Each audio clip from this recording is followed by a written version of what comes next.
Muli eyo mu kikuba. Yetuli. Batugamba mbu bakudipotinga. Ati ani agenda okola obwa promoted Dubai. Ekigambo nno nga kyetala wano tukisazza makansi. Jambia.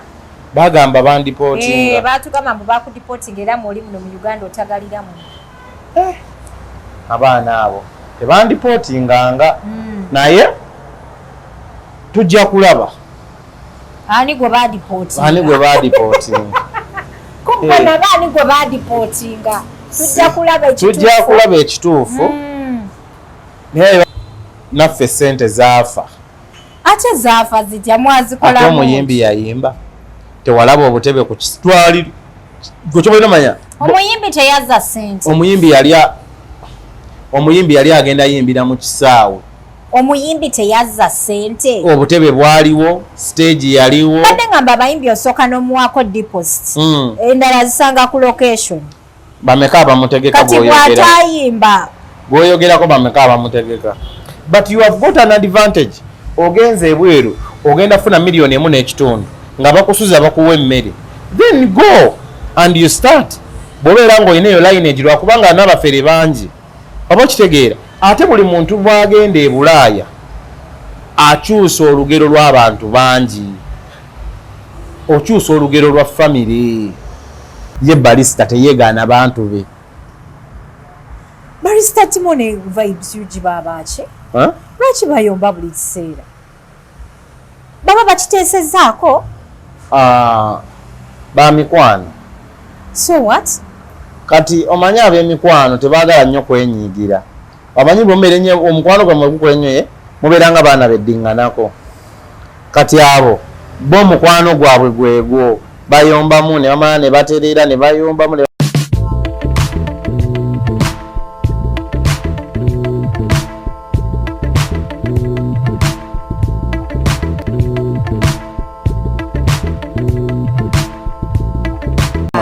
Bane kati ndudde okulaba mwankyawa abantu b'omu Dubai oba nabakola kisimanyi. Ndija watubulako naye. Mumpalana muninako ennugu byonna mbimanyi lwakubamba bwamu buwi. Fe abasinga okwagala. Balekeramu bulekezi. Fe abasinga okwagala. Kati olunaku olwaleero okuva mu DXB.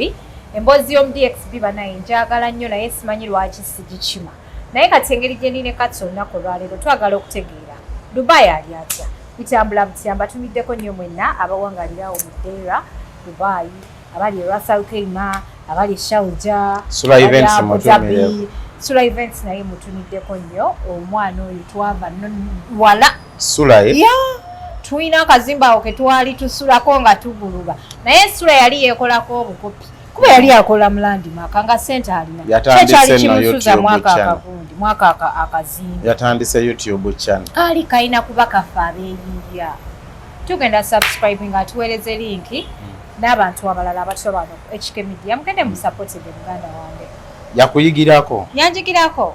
Yali ndoza byagala okuva edda bambi. Bantu bangi no mu Dubai mu bali babyagala naye ndozo banga confidence tenaba kujja.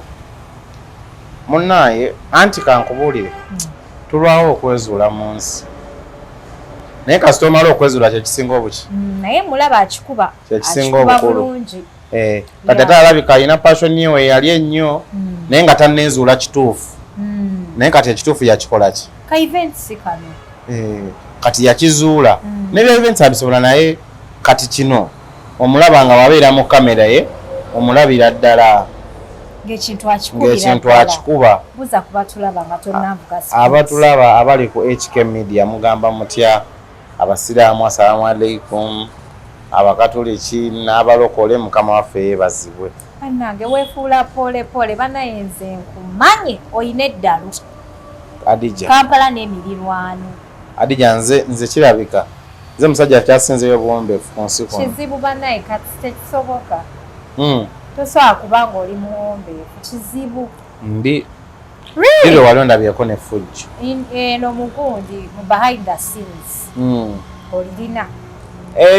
Eyo because anti kati awo tuba to building a momentum ye. Kati awo omuntu oba olina okubeera mu stubborn kubanga oba ofuna energy then olyoka ojje mu maaso gaaki. Olyoka ojje mu maaso ga kamera. DXB egamba ki? DXB terina buzibu. Muli eyo mu kikuba. Yetuli. Batugamba mbu bakudipotinga.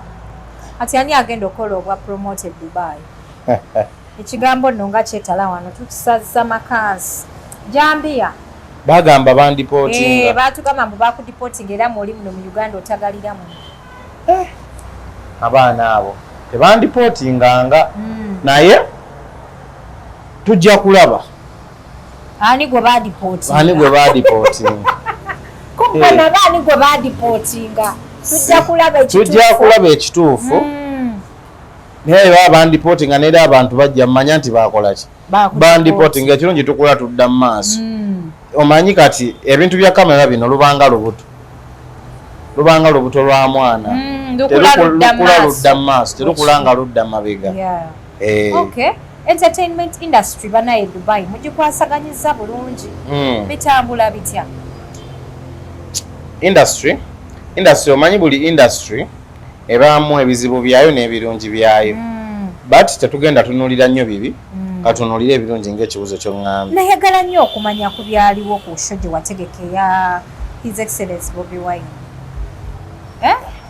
tuyagala byogera sheeyo nga kataya tuli mu protestive vote tuli mu kalonde kabanje tuyagala byogera tugende ku show ya 2 mwena temuliddamu mutegeka ani kyekitegeeza Bobi Wine temuliddamu mutegeka anti kati president tukyayagala omaluka kasoba agenda mu State House nawe akalulu bakalangirira dda era nze nawulirako Seko Omunga agamba nti n'abataayitemu tubasabira Allah abakkakkanye mukkiriza amazima temuliddamu kumutegeka Kyagulanyi ng'omukulembeze tumuleke kati twogera ku Bobi Wine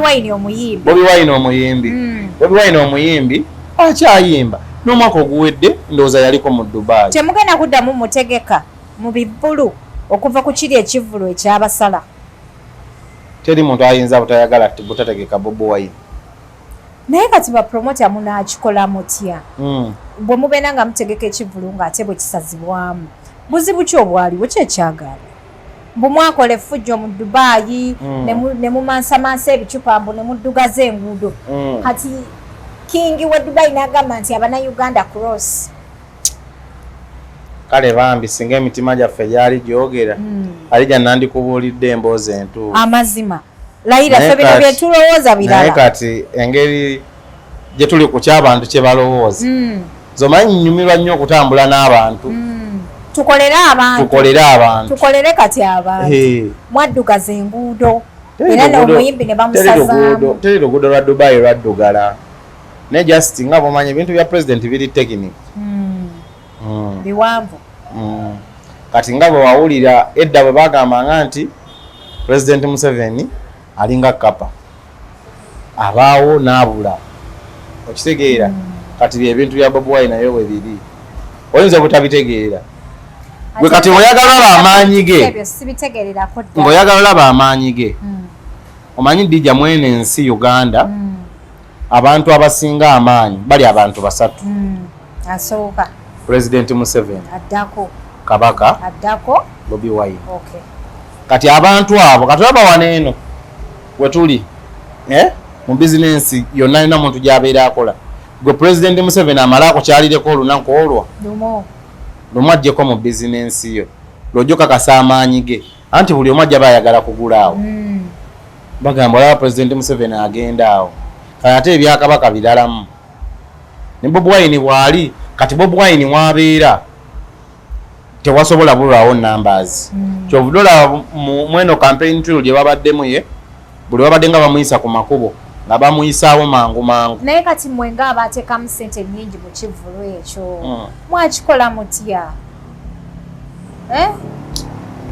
omanyi olina akantu kewaŋŋambe olina akantu koyogedde nga tetunatandika wano ogenze n'ogamba nti singa wali musajja naalibadde mugagga wandibadde mugagga naye Katonda ono yakola bubi yandikufudde omusajja kati takyasobola naawe mpaka tebamunenya ndi bulungi yandikufudde kati nga bwe ntera okugamba mbu singa nali musajja naali kiitinzenga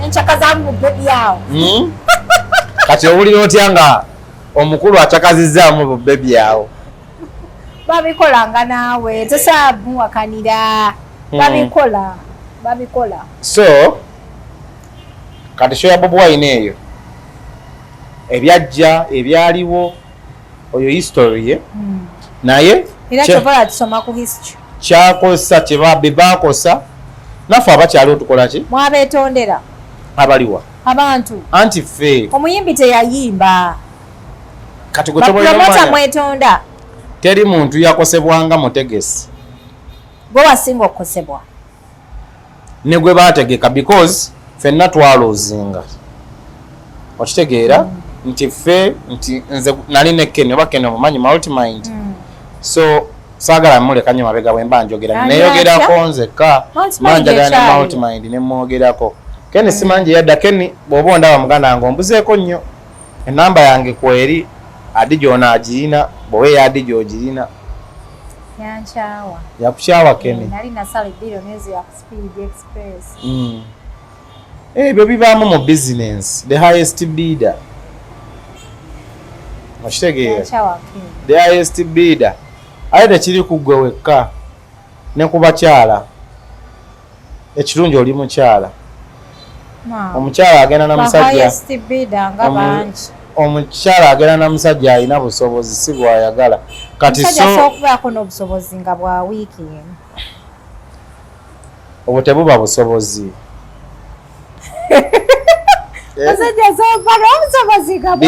obwo tebuba busobozi najja nakulimba n'olowooza alina obusobozi obwo tebuba busobozi naye regardless tebuba busobozi naye obulamu busigala bukola ki butambula obulamu busigala butambula so president ya show ya president nze ng'omuntu yinza obeera nga saagifunamu financially but nina kye najjamu ng'omuki social capital namufuna nze siyinza bukyogerako ekyo nti show yansala ate ne president is scored in another way mu ngeri ye mu byakola oba okitegeera politic ono kati abaana sente mwazibaddiza temwazibaddiza amazima amazima dija sente twazirya naye bannange mwali kutya buli omu at least ku ticket ne muddizaako sente twazirya ge mazima amatuufu naye naffe sente zaafa ate zaafa zitya mwazikola ate omuyimbi yayimba tewalaba obutebe ku kitwali gwe manya omuyimbi teyazza sente omuyimbi yali agenda yimbira mu kisaawe omuyimbi teyazza sente obutebe bwaliwo stage yaliwo badde ngamba abayimbi osooka n'omuwaako deposit endala zisanga ku location bameka abamutegeka kati bw'atayimba bw'oyogerako bameka abamutegeka mmanyi nti credit ogirina naye ate sooka okakkana kakyebuuza ye kati mbulula okuba mbu wamutegeka wamusasula zonna si zonna naye gwolowooza ziringa mu mmeka simanyi nakumanya nga miliyoni 3 omutwalo gwa dola tegumumala just okuyimba obuyimbi adija ezo sente kyemmanyi ne Dikenzo tazikwata okujja Dubai oyimba tazikwata ayimbira mmeka Kenzo asaba $1.5 kale bwebukadde nga namubutaano $1.5 bwebukadde nga namubutaano nakusaba business class ne tiketi endala 6 ez'abantu babajja ez'abantu ba makeup artist ogenda oba nawe okubeeyo akayimba kuyimba si kwangu anaye nze ebyo byannema ate kati tubulamu ajatyo nga muyimbiye omulala ajati omulala tubulamu ajati omulala ba ajati bonna bemmanyi abayimbako baagwa koziko oli ajati Sabuwa akuba ye ajati oyo akyayimirira ajati Sabuwa ye mukambwemu bambi waliwo ne ajati omulala ajati station naye ayimba bulungi ajati omu yekka yeyagwa ajati ani oyo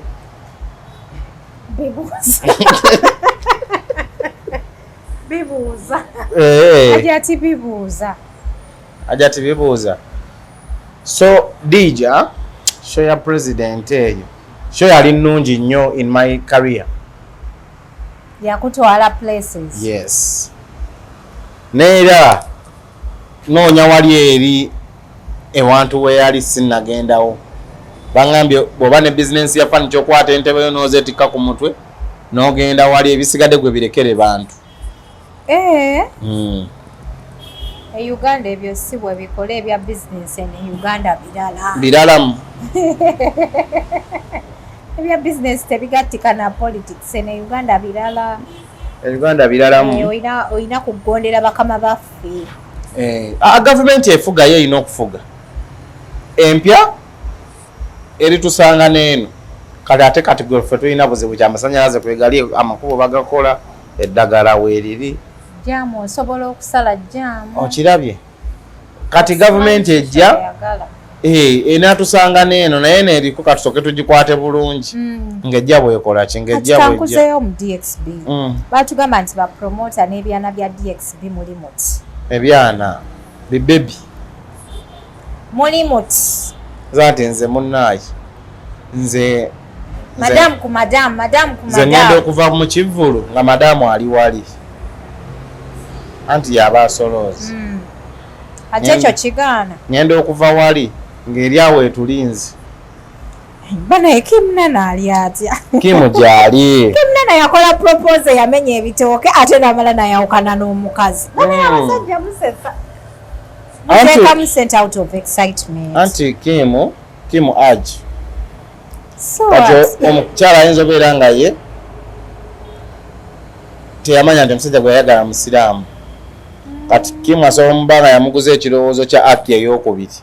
Oli n'agamba nze sifumba na munnange neerabira nti eno yajja wa musiraamu. Naye maama mu Dubai mujjudde ba Aji ndaba ne vibes yugi naye. Yalina sinta ate n'amulekawo ate kati ndaba abakanye na mulala ate waliwo omuwala awaawo gwe yasooka naye.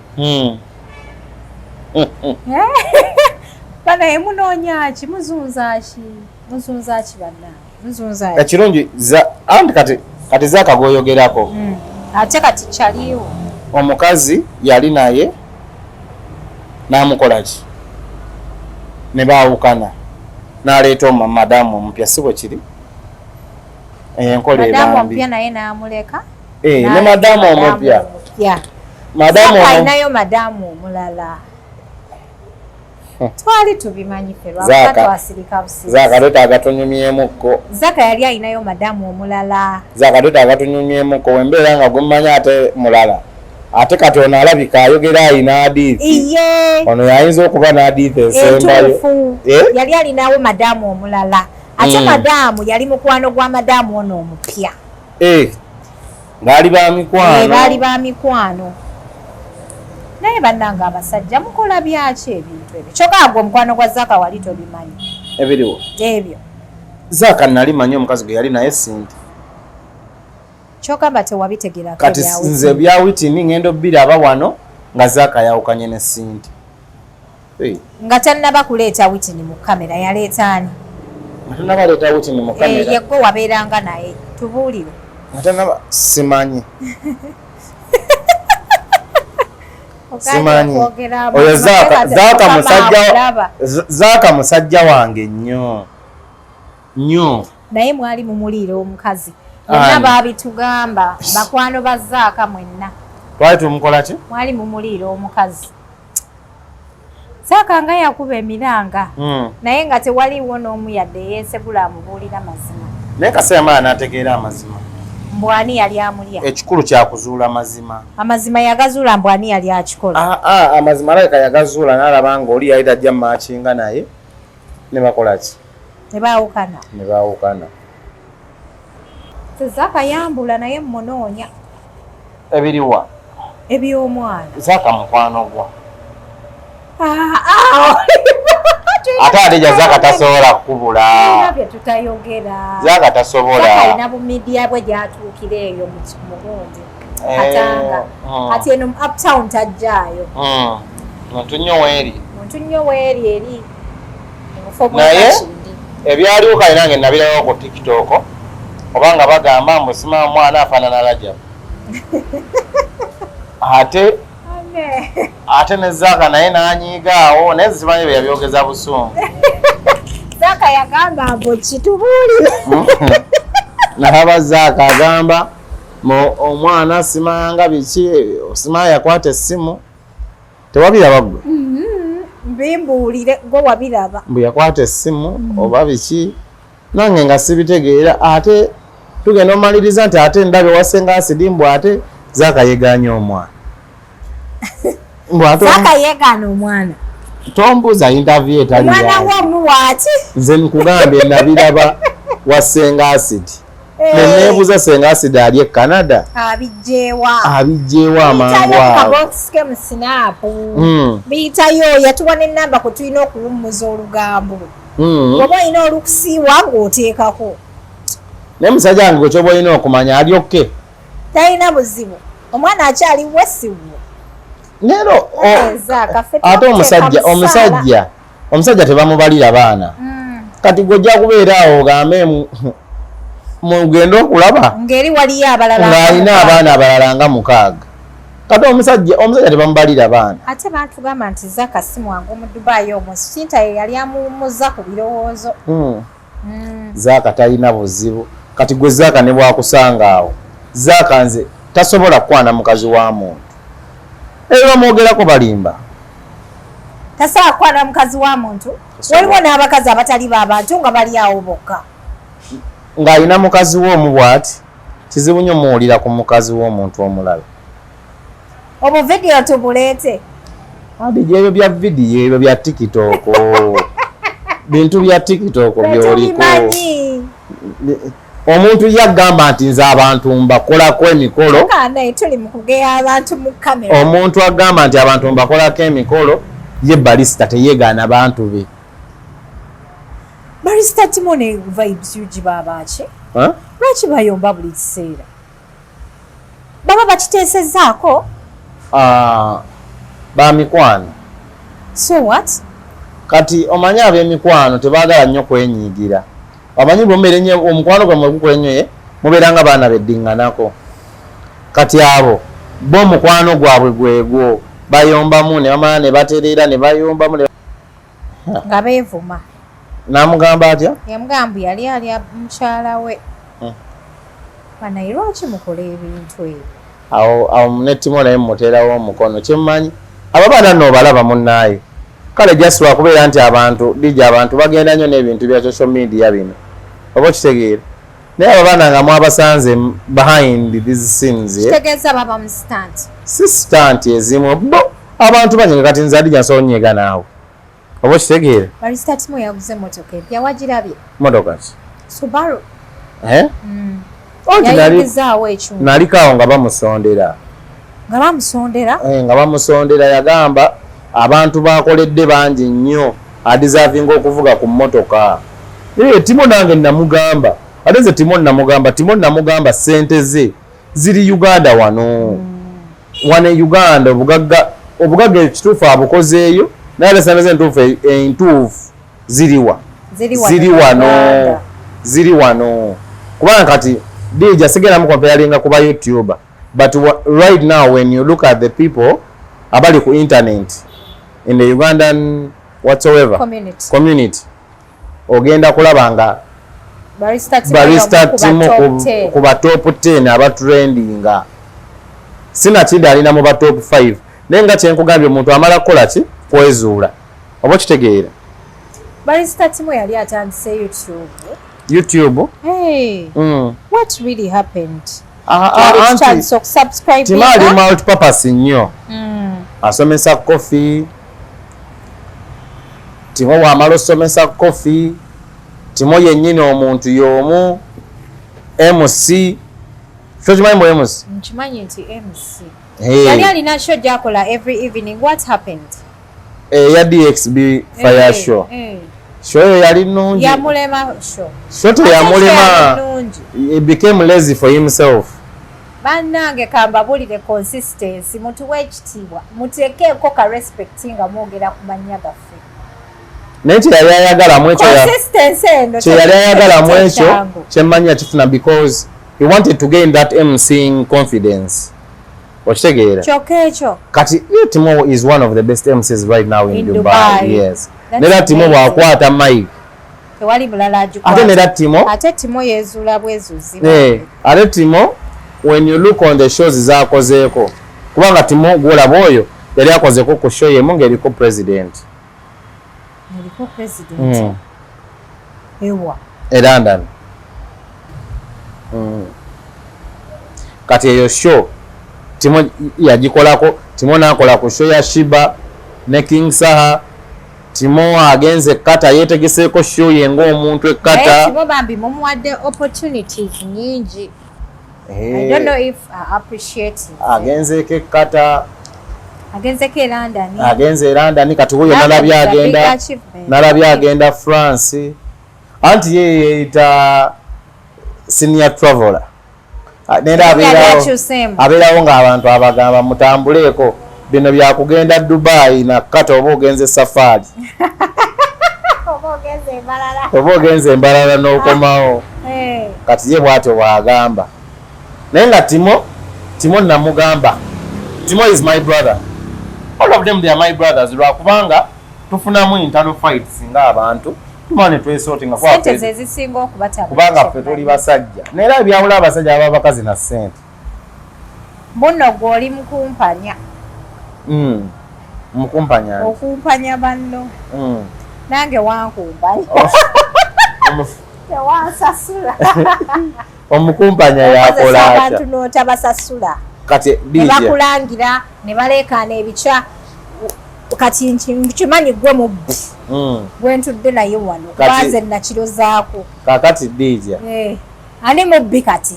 Kati anti kyekiri kye nagambye nti ebimu byezuula byokka. Kati gwe DJ nsobola okutuma abantu aba. Nenkugamba nze ndira obujulizi bw'abantu basatu besitasasula. Naye lwakubanga kati ngenda kukubuulira amazima agabaawo. Lwakubanga kati Mukama akuyambye n'ojjako mu community engazi. Kati ngenda kuelaboratingira lwaki abantu basobola kugamba mbu promoter yankoze bw'ati. Didya omuntu ne bw'ategeka mukolo gw'abantu 10 gusobola omulemerera nga Jesse ali ku birthday y'abantu 10 n'olaba pressure gy'abaako bannaye wiigi bannaye simanga obukowekowe bannaye ate ngenda kwambala ki bannanga ate mikwano gyange gigenda kujja naye nga wagenda agenda wali ku district 24 district already erina amasowaani gaayo erina fooko zaayo oba okitegeera nga buli kimu ekyayo ku district agenda kukola ki agenda kisangawo oba okitegeera kati that is the same way okutegeka event osobola obeera ne event nga ba service providers olina ba service providers nga 30 oba 2 kati ate nga ye Dubai show ze Dubai bazigendamu abantu bameka nga 10 ku 3 kyese erinze out ebaamu 4 oba kitegeera kati olina abalanga ngenda kujjewo HK Media okunnangira ogenda kuŋŋamba njagala $1,000,000 ogende ewa Zaka agambe hanze HK no musingako ku maanyi oba kitegeera naye nga tamanyi ate ne HK asobola nga musinga ki amusiiga amaanyi olw'obutakola ki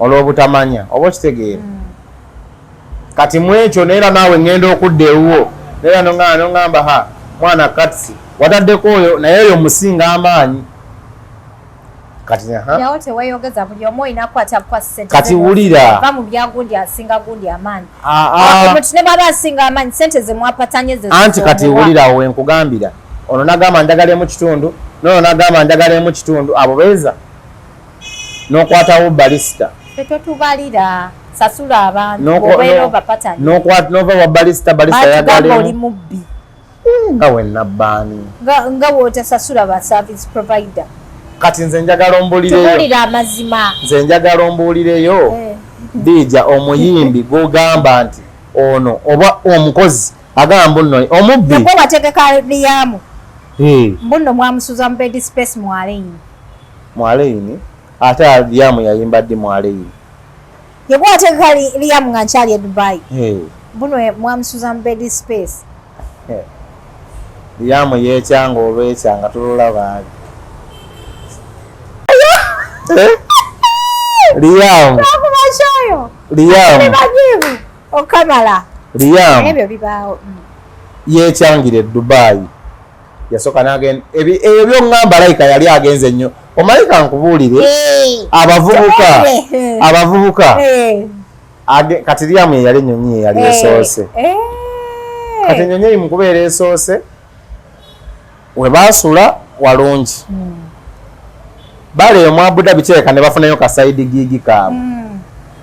Bamala ofunayo side gig sigimanyi nako. Naye nze sifuga muyimbi nga mwana wa ssomero. Baba yagala kubuukira katanda abuuke. Nze bwe ndeeta omuyimbi nze kyange kasita kikola ki? Kiggwa. Ebisigadde ng'omuyimbi akola ki? Kasita nze omuyimbi afuluma ne mulaga nti wano woyina okusula n'akola by'ateekeddwa okukola bwe mmala ne mmukola ki? Ne mmuta. Naye abangamba tugenda kale nkweyagala byaffe kati nze samanyi oba basula mu bed kati nno oba giri emyaka emeka okuva linategeka Liam. Naye leero lwensooso kimanya. Mbu bayimbira mu bed space era nze nagamba yayimba seyali yamuze ezimu ku she zikyasinzo seringa out mu Dubai. Kati kiki ekyakulesewo Zambe n'otwalamu ani n'otwalamu Lirupazo omusajja ne mumuleka ku kisaawo olowooza yo Siddi Sani olowooza yo Siddi Sani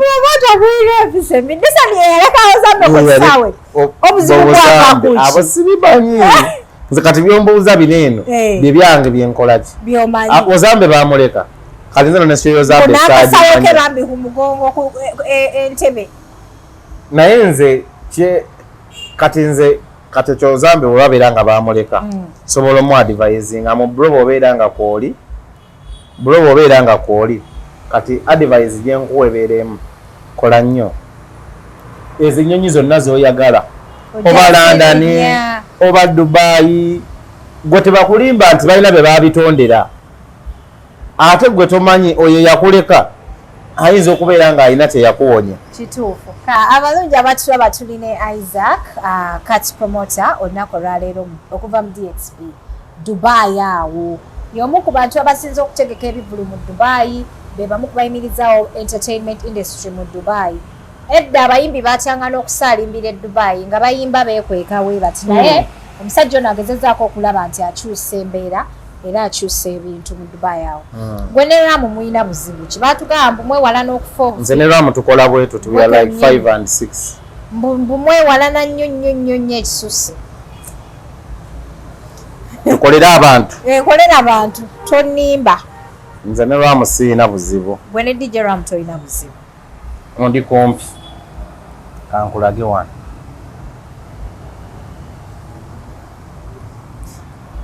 onani naye maama ngozi kweka bulala message ze mu biki bye munyumya omanyi gyazijja ono tuludde musimu yo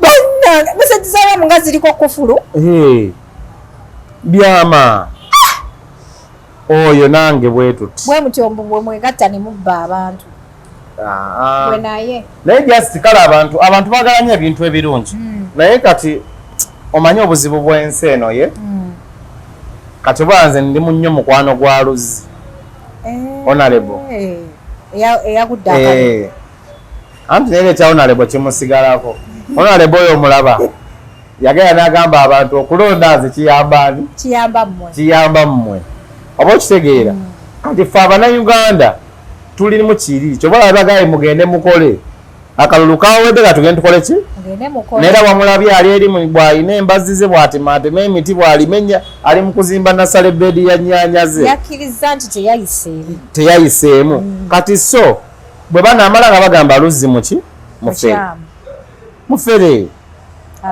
afere abantu kati gwe kyoba olina okumanya mu nsi Uganda yattu gye baatuzaalamu basobola osalamu kamufere afere abantu kamufere mubbi sibibye akolera gavumenti oyo sente za simaza bambi nga ne beerabira nti enkumbi terimba okitegedde kati so yeyo society yaffe kati bwe balaba Ramu byakola ne bandaba wentuusa olwaleero definitely ekyo omuntu kyalina okukola ki kyalina okuteerawo kati kuwafuuka otya promoter mu DXB nga nali sikumanyi nga promoter gwe wasooka okumpa interview kati weebuuze wanfuula otya promoter naawe nze ndeka tewansasula sente zange nkyakubanja mu lujjudde lw'abantu. Wasasula abamu abali ku ttiimu nze n'otansasula olowooza nabyerabira.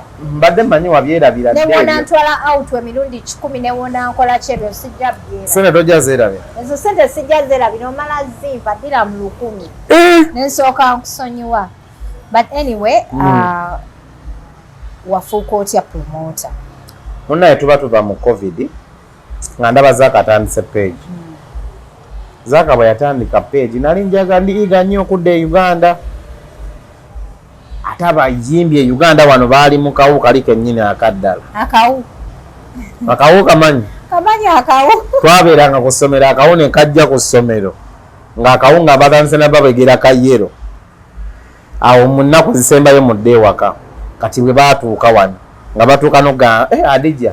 Muzeeyi yatuwaddeyo obuwunga kati tugenda bagabana nga bayimbi. Ne bakweterayo kilo 10. But then for me, the mind came to me. Then I was like, but twakava mu COVID eno ate Dubai yo bagigude. Because okuva mu lockdown, ensi yasooka okugulawo yali eja. Yali Dubai. Yatekawo measures ne bakola ki? Ne bagulawo. Ate by then, mu lockdown yawo, mwalimu abaana abaali batambula baani nowuni, Liamu eyajjira, Zex birangirangi. So that was their breakthrough because abantu babawanya amatu kubanga babeeranga mu maki. Babeeranga mu mayumba. Oba kitegeera? Yeah. Kati abantu mukubeera ennyo mu mayumba omwo. Ne Dubai abantu baba waliyo. Ebyo ebiseera. Before even Zex ne Kuliamu but njagala kukozesa mweno time ya COVID. Twabeeranga nnyo kweyo bikirabu bikisima bibaateekangawo online. Kati mukuvamu eyo embeera neŋŋamba nenkyetaaga nandiyingidde neŋŋamba Zaaka nemukubira nemuka Zaaka wano njagala tandika leeta abayimbi naye procedures ozimanyi fene nga tetumanyi procedures but let me tell you mu bulamu buno bw'oyagala ekintu okikola ki osobola okimakinga then I made research ngeri ki gyesobola oleetamu omuyimbi nga gyesobola otandika obbirangamu oba okitegeere then nenkomawo e Uganda nzijukira bwe nagamba ne Liamu. You was surprised because baali baana bangi abaali bakubye mu lockdown. Mwalimu Mudra nga yakakuba mu yaayo nga Mudra mukambwe. Yali mubi. Okitegeera. Baana addamu okuba omubi. Ne kakati mukambwe. Mukambwe naye yuli yali mubi. Okitegedde nga akuba nnyo. Kakati mwalimu Kaneno si Kaneno. Mwalimu omuyimbi ono omulala kati kamuleke engeri gye muyise Kaneno bambi kijja kulabika bubi. Omuyimbi oyo omuyimbi ate mutono. Mwalimu omuyimbi awo mu lockdown eyajja ne Mudra naye Mudra n'amuyitako gayo oyo erinnya lye ndabika ndimanyi naye nebuzaabuzize engeri gye muyise Kagundi tekijja kulabika. Yajja ne Mudra bamutegedde. Baaliwo awo akayimba kamu naye kaali k'amaanyi. Baaliwo awo mu lockdown baali b'amaanyi. So of recent naakamulaba ne ku Instagram awo ng'akoze engagement. So kati embeera egenda okuggwawo ne ŋŋamba nentwala Liamu tugenda omutwala e Dubai my friend. Oba abaana baali baludde bubi ku Kyakala oba abaana baali baagala muyimbi. Show it nenseringa out. Even him was surprised. Naye abayimbi bano babeera bato. Ate abayimbi bano mu kubeera abato baminze kyenkubiriza abayimbi mulwewo nnyo okujja kuba manager bammwe. Liamu oyo yayinaga baali bamuyita Reason. Reason oyo kale yasooka n'anterawo okembeera mu kutwala omuyimbi naye omuyimbi oyo yamuyimusa nnyo. Oba nnaku zino ya manager wa Acidic Vocals. Reason ya manager wa Acidic. Okitegeere. So if that guy can nurture talents like nga bulaba Liamu, Acidic, oba okitegeera. So musoke mwekumeko nnyo ne bamanager bammwe. Kati nze olaba embeera eriwo wakati wa Roger ne Diana. Okitegeera. I have no embeera esobola okujjamo but you can look at the duration. Diana bamuloga. Embeera eyo bakola ki? Bamuloga yawukane ne manager we tobimanyi. Babaloga bawukane. Namukwaya agamba enzobeera nga abadde takimanyi. Njabe kuwulira oluvannyuma nabiwulira eyo nga babiri. Namukwaya ye asobola obeera nga takimanyi naye okoze eki. Nkyogedde. Bagenda beetereze. Okimugambye. Okimugambye kati ye Namukwaya bajja kukola ki? Bajja kwetereza. Bamuloga baabe mukazi wattu. Nani Namukwako bambi talina talent. Kati be bayimbi abamu kubasinza okunnuma besitannategekako.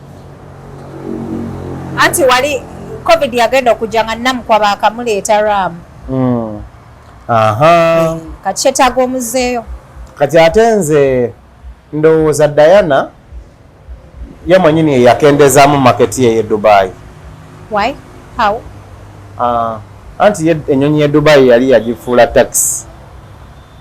Ng'abeera nnyo mu ate mikwano gye gimwagala nnyo. Then her birthday then they take her. Ate she's very friendly.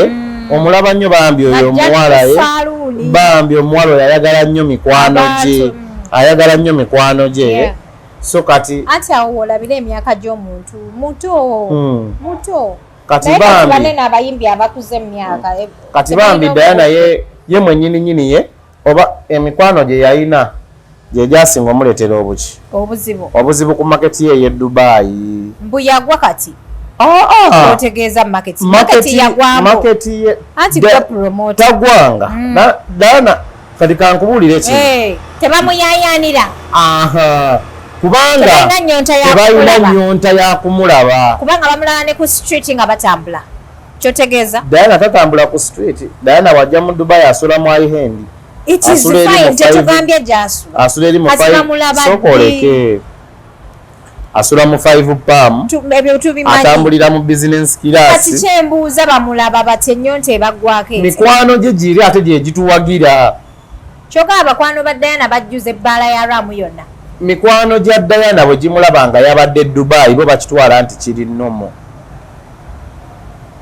Sibitegedde okuyimba n'okukyakalirayo byanjawulo. Kyokka mikwano gya Diana awo tegitegeerawo. Anti kati ngenda kukugamba nina abayimbi bemmanyi nga ye because artist owulira nga ne Dubai nga ne Dubai talinnyawo Aziza Aziyoni okubaleyako muyimba mu Dubai edda taddangayo. Jamalu wajja mu ddwaliro sobola namanyaamu nno mwali. But there is something I've told you. Kati ate ye ngeri manager Roger muntu wa showbiz. Okitegeera ye nera maana ekyo kibane kiroja siralamu. Kyangamba lomo ekigamba maana kati nze njagala Diana oyo nga bw'aba afulumye nti muyimbi agenda kuyimba ng'olabira ddala manager Roger ne Diana baali beeyagala kati ng'olabira ddala ebyo sibimanyi kankugambe kyemmanyi nanga mwana kati njagala oyo Spice nga bw'avaayo bw'ati ng'ali mu mmoloka z'ebbeeyi nekimuyitira Range Rover endala nejja nekimuteerako babbawonsa nga when she moves out you see a true artist. Lwakubeera nti kati oyo art ye abayimbi bano art bamukola ki bamutwala oba okitegeera nera kati ogenda laba bintu bya Roger yakola ngaaso atambuza super custom eriko Diana oba okitegeera babikopye oba okitegeera naye ng'oyo Roger nera ze mu bamanager ab'ekibi bennakalaba oyo Roger is one of them. Oyo Roger omulaba show ya Diana gye yatukuba mu COVID ya online singa abadde asobola yali kize. Oyo Diana omulaba anti Diana ye muyimbi gw'ogamba nti Diana sina sente za tiketi ya business. Roger n'agamba kati si wote bw'ogambye Diana oyo ngenda mwongererako atula mu business tatula mu ekono. Nera Diana yaleetera ennyo abayimbi b'e Uganda bano okutandika ogamba mbuno batambulira mu business class. Okitegeera mbuuliraani anti nze wali we wasinga okumpi baani gwe guŋŋamba abayimbi bo nga yali standard yaabwe mbe business class gwe mmanyi gundi ye manager wa gundi wa Queen She nga yali Derisa nga yali gundi nga yali musajja wa maanyi nnyo manager Dirisa gundi ono omukadde wa TNS Jeff ate oyo yaleeta mutambuliza mu business Jeff simumanyi nnyo ebintu bya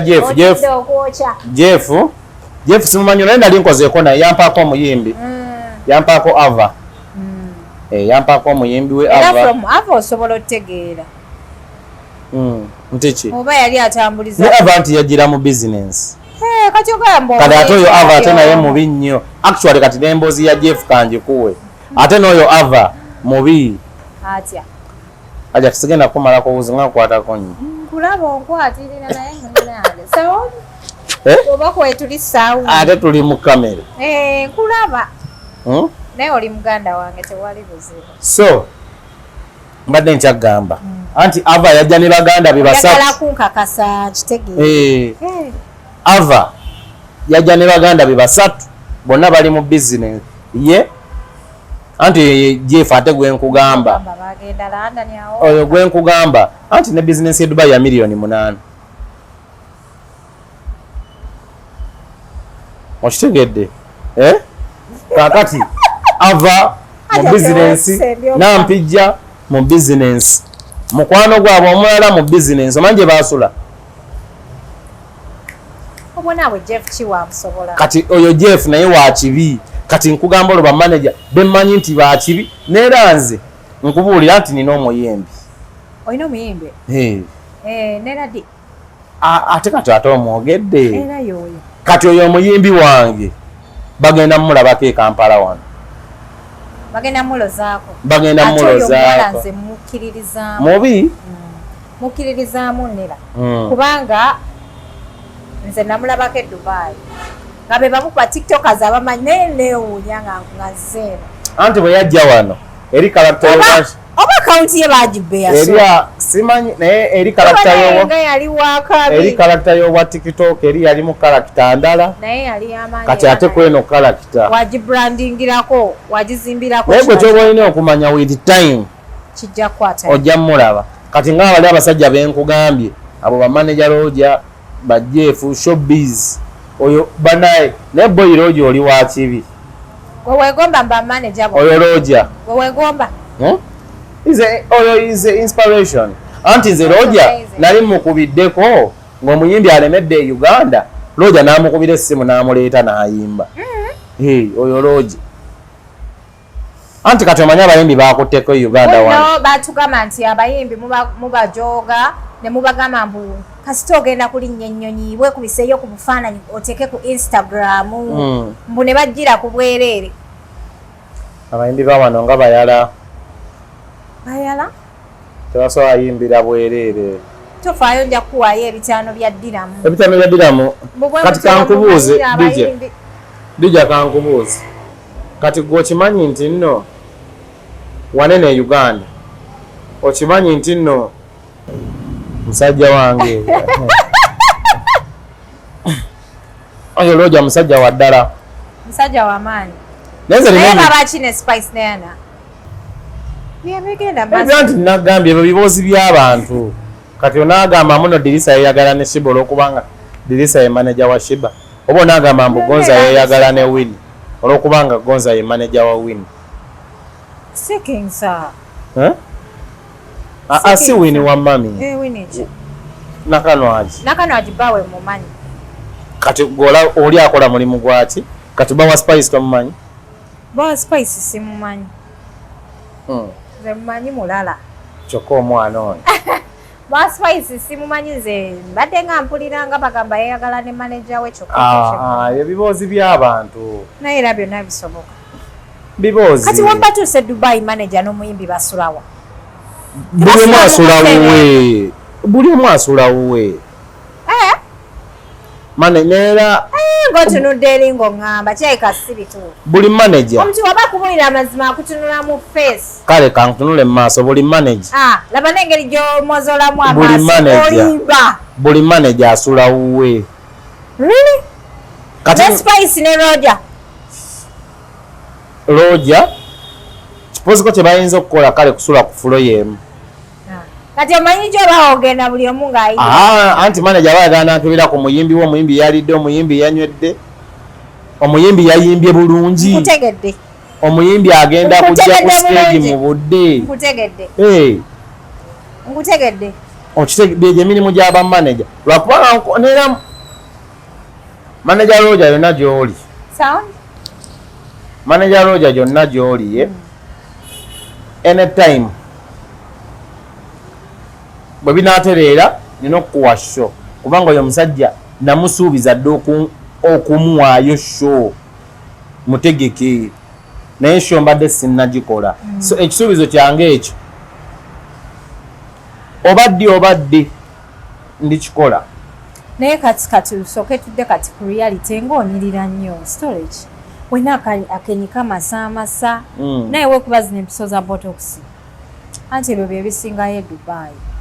Mwana wonyirira nnyo storage tubuulire why ali yakyogamba nyirira nnyo akaviiri keeko oba ani akusaza akaviiri wena skin yonna erina engeri gyemasaamasamu oyinza n'okwerabamu akaviiri ka interview kyokka asiwa tosiwa siwetewedera tuvudde otegese nnyo abantu bokosike media ng'obetegekedde nnyo ka interview bantu balogo abantu balogo munnaye ate batugamba Dubai wajjudde eddogo mu bapromota kati tubuulire gwosinga obulogo kyopola gwosinga otrendinga mbu munnaye dija oli mulogo asiri ebintu bya Katonda biba bya Katonda. Katonda bwagamba mwali banja baali batandise YouTube naye eyiyo yanjawulo. Webale kusiima eyiyo yanjawulo. Webale naye mutuwe ku ssente. Consistency. Mutuwe ku ssente.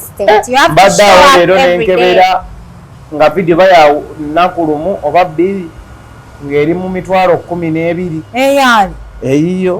Come on now, it's been a while. Sisi kuba video bwezi tyo. It's been a very big while.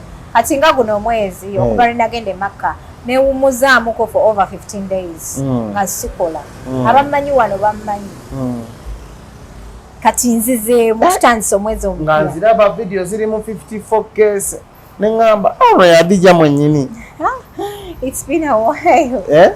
So kati Dija ekyo ate kati gwe Mungu yakulaze n'ekitanga n'ogenda ku kaabu. Omanya masanyalaze gano. Anti neera kati ngenda kuwa obujulizi bagambe nange nno inshallah oba ngende nkole bakkirize mwana genda Allah abawadde ssente. Nze nange netunulamu nga ndaba abawala tebalina na mmotoka bambi ngola bagenda neŋŋamba naye bannange lwaki ndi bwenti. Ate Dija Mungu atusaasidde omwaka oguwedde ogwo tegwali muzibu nnyo ate tegwali mwangu nnyo. Alhamdulillah sente twazifuna naye biba bizzeewo biba byakuyiga ate biba bigezo bya Katonda. Muna Dija abantu abali kwekika abatulaba omanyiza nkozesa nnyo erinnya lyange erya Katisi. Muna Dija lwatandikayo kye bayita Katisi Furniture. Mbalaba twatandikayo wanneebuuzaako awo ng'olowooza nnimba nga ndowooza olimba inspirations ate naawe nenkulaba nga olina ebito ebyobaamu neŋŋamba olaba Dija ono waali awo lwaki sibaawo. nkwagaliza bro nkwagaliza ffenna Uganda etumala abantu kye batamanyi bwakulaba wano ng'otunda furniture ng'okyazza kati nga naye atandise furniture agamba laba oyo nno fala eno Uganda etumala buli muntu alina omukisa mu business era nze nkikkiririza ddala. Neera Dija omwaka guno gunaagenda okuggwako kubanga omwaka guno gulina okubeeramu grand opening y'edduuka eri inshallah. Ate ng'era njabbaawo edduuka lino tujjaba muligaziya nga tugaziira ddala anti fe abafanica bwe tujja mu kitundu ababeera ku kizimbe batweraliikirira. Omwaka gugenda ogwawo nga ekizimbe kyonna nga kyonna tukimazeewo. Neera I'm a proud carpenter. Okay. As I'm a proud promoter. Banange sente zonna zikozesezza bulungi. Abantu tebamanyi kuuma sente. Allah akusaasira n'okuuma sente. Anti abakusaasidde nnyo. Kati olaba bijja ffe abasajja. Ffe abasajja oteekawo empagi y'abaana. Gwe ng'omusajja osobola obeera ne ssente. Naye ate abaana bo basobola obutabeera na ssente. So kati abo abaana bo baleyingiddewo foundation ki? Oba okitegeera? Kati bino tubeera mugenda si buli mwana wange nti agenda tegeka ebivulu. Naye neetaagayo ekintu kye basobola okukola leero ne batijjamu ssente. N'enkya kyobalaba natandikawo ekyo nti ogwo omulimu gwe mba nkoze. Ne bwe mba nga nze siguliddeeko. Naye abaana bange ideology ne bagigula. Kijja basobozesa okubeera mu bulamu bw'ensi eno. Kyobalaba nze ndabanyi ebintu bya Haji Bakaluba. Buli wembeera ngende nga nzirayo Dubai eyo omutwe gwange guno gubeera puzzled. Nga ndaba siina kuddayo nina kubeera Uganda wokka. Naye because there is kyemba njagala okukola ki? Okukola n'okuzimba kyova olaba mba nsigala nga ne ngamba kanzireyo ate njiribe ate nkomewo bwentyo. Because obugagga bwe Uganda bwawukana ne obugagga bw'ebweru. Omuntu afuna $5,000,000 buli lunaku ng'azise kati ngenda kugereza. Omanyi dijja nga tuvudde mu mboozi. You have ever been in Dubai? Mu Dubai mulimu abaana bafuna ne $2,000,000. The difference with Dubai to Europe, omwana afuna $2,000,000 talinaako musolo gw'amaanyi. Ogenda kusanga omwana afuna $2,000,000 ate nga bamusuza mu accommodation. Because for me, I've been working for one of the best hotels in Dubai. Kati ekyo nkimanyi. Dubai yensi omuntu gyakuwa $10,000,000 nga teyeesseemu.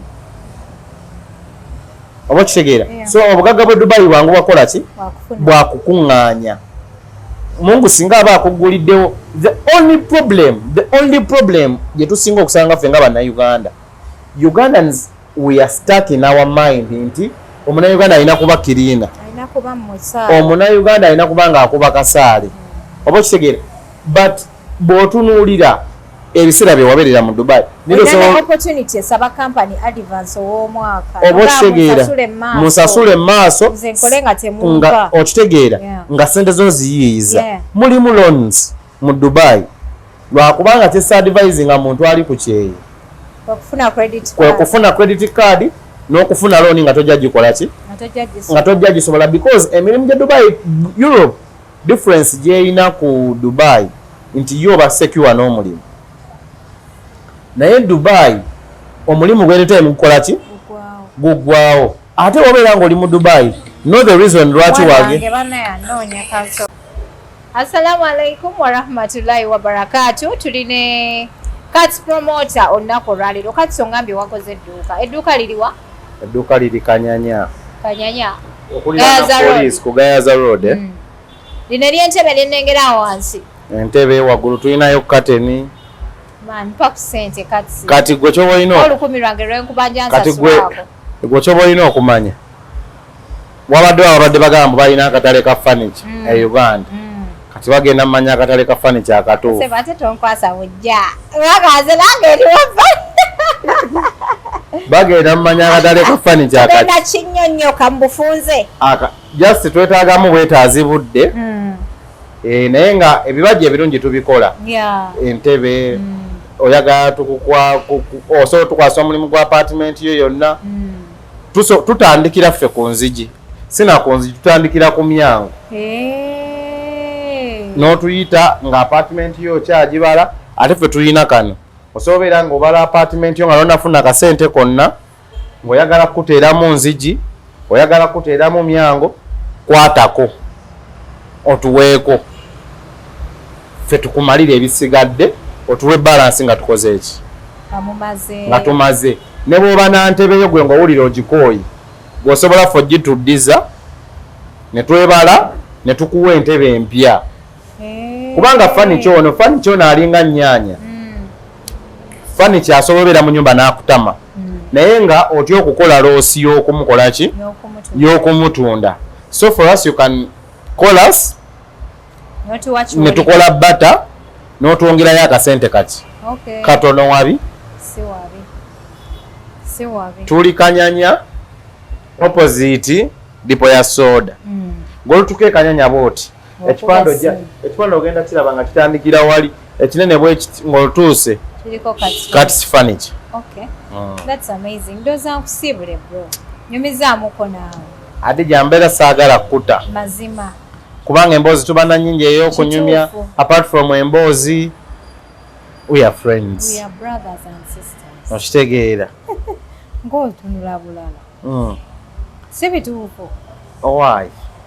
Ng'anaagira bw'abeera. Byebyo bye bituufu. Omanyi omuntu aba anakugoba ku nyama. Bwatyo bw'abeera. Tuli ba bro na ba sister. Bwatyo bw'abeera naye nga Adija, she's my sister. Of course. And that is true.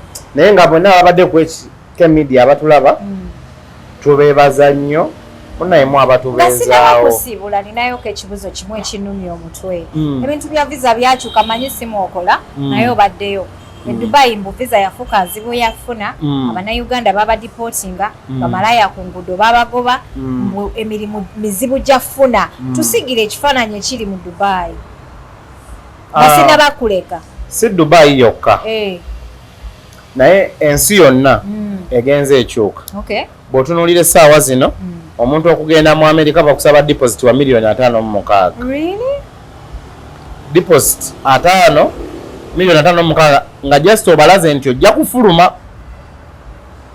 Dubai sawa zino visa yabo bayitiza $1,000 ey'omwezi ogumu basaba deposit $4,300,000 something like that. Naye for me I'm very happy for that because abaana babadde Dubai babadde babamanyiranga nnyo. Dubai simanyanga ogenze Sudani whatsoever. Kakati visa kalubemu bamanye mbuno si biki si byangu okitegeera nga ye Dubai ekyuse because saawa zino ebintu ebisinga biri ku AI Adija okitegeera so kati ensi ekoze eki ensi ekyuse so market ye Dubai eyavire teso asigala bwe ate ne Dubai Ugandans try to turn so misbehaving not only Ugandans but Africans nga ensi tutanzo giraba mbuno ki mbuno nyangu oba okitegeera nga tugiraba mbuno ensi nyangu naye otherwise I advise people bw'oba tolina sente za capital wekwate genda ebweru noonya capital bw'obeera nga omwana atandika obutandisi oyagala noonya capital tewaba muntu n'omu akugamba mbuno Bulaaya mubi buli muntu alina omuki buli muntu alina omukisa gwe genda wabula manya kyakutwala Bulaaya tabeerangako mubi n'abagagga be mulaba babagamba mbu simanga Uganda it is the end result oba okitegeera naye Bulaaya asobola okwongerako baaji bakaluba bonna be mulaba basookawa ebiseera nga ebiseera nga aji bakaluba tannatuuka kudda Uganda yali tasobola kugamba muno Bulaaya mubi sente asoose zifuna naye kugamba muno Bulaaya aye ne aji bakaluba takyogera muno Bulaaya mubi wabula akugamba bw'ofuna sente ku Bulaaya zireeta ozikole ki ozinvesting naye nze abantu besikkiriziganya nabo bigagamba mbu Bulaaya bali asimanyanga bwe bati Bulaaya basula bwe bati eri safaari kubanga ne mu Kampala muno mu Uganda mwogamba waliyo omulugwala ava ewaabwe eri engulu najja mu Buganda atambuze ebinyeebwa ng'ewaabwe ajja kuddayo ku Krisimansi tamanyi kyajja ssanga Kampala oba okitegeera just gwe because nti kyolina advantage emu nti wava lumu ewammwe ejjinja n'ogenda e Dubai so olina kyewabuukamu nti tewasooka Kampala kyekyokka kyoba wabuukamu naye ate kyebalize Katonda wabula omuntu bw'ogenda ku kyeyo learn and understand the values lwaki wavaaki ewawe because ekyeyo kisiruwaza ate ekyeyo kikufuula ofuna comfort oba okitegeera naye oba olina okujjamu eyo zooni yo eyo comfortability zone gy'obaamu eri n'ogamba ekyandeeta ku kyeyo noonya capital bwe mbanga nazimbyeyo akayumba kange mungu nga nsaasidde alhamdulillah oba okitegeera ebiseera ebisinga buli onyigiriza ennyo ennyindo ogireeta omuki ogireeta omusaayi manya kyewagenda okukola agenda ku kyeyo genda tewaba n'omwako stoppinga because dija mweno Uganda there is a person atakwatanga wadde ku miliyoni y'essente but you have got an advantage ogenze ebweru ogenda funa miliyoni emu n'ekitundu nga bakusuza bakuwa emmere then go and you start bw'obeera ng'olina eyo lineage lwakubanga n'abafere bangi oba okitegeera ate buli muntu bw'agenda e Bulaaya akyusa olugero lw'abantu bangi okyusa olugero lwa famire kaama kewankubye ayinayo akaama keyankubye kati ate okaba kabadde kaama kyokwogera omala byabasajja naye neetaaga nkoogere naye enewe ye mwali sijja mwogerera lubale w'omulamu tebamukola ki tebamusamirira kakati ye mwennyini ng'omuntu waali naye ng'abaagala fanicha omulungi patuyita katisi fanicha tusangibwa Kanyanya opposite dipo yaki dipo ya soda enamba oba okuba 075 4 9 11 ne bw'ogikubako mu kiro abagikwata bo babaako 075 4 9 11 ne buba budde bwa kiro yebaako mujje tubawe fanicha omulungi ate tubawonya obufere bw'abakampenta bwe tugamba nti entebe yo gifuna lwakutaano tugikuwa lwakuna. Okay. Kale bannanga abalungi abatulaba yeze Hadija Kigozi tubadde ne Cats promoter olunaku olwaleero kuva Dubai ate nga musajja w'amaanyi nnyo akoze nnyo omulimu mu entertainment industry y'e Dubai nze kyemmanyi banna Dubai baali batya ebintu bino naye omusajja ono ye yakyusa geeni munzikirize mbasibule olunaku olwaleero we naabeera nsobodde okumufuna maybe atalaba kugenda nja kubeera muza kubanga tulina bingi ebyokwogera tebiggwayo naye nga njagala okwebaza bannaye mwebale kutula mwebale kusubscribinga yenze Hadija Kigozi. Assalamu alaikum. Wa alaikum salam.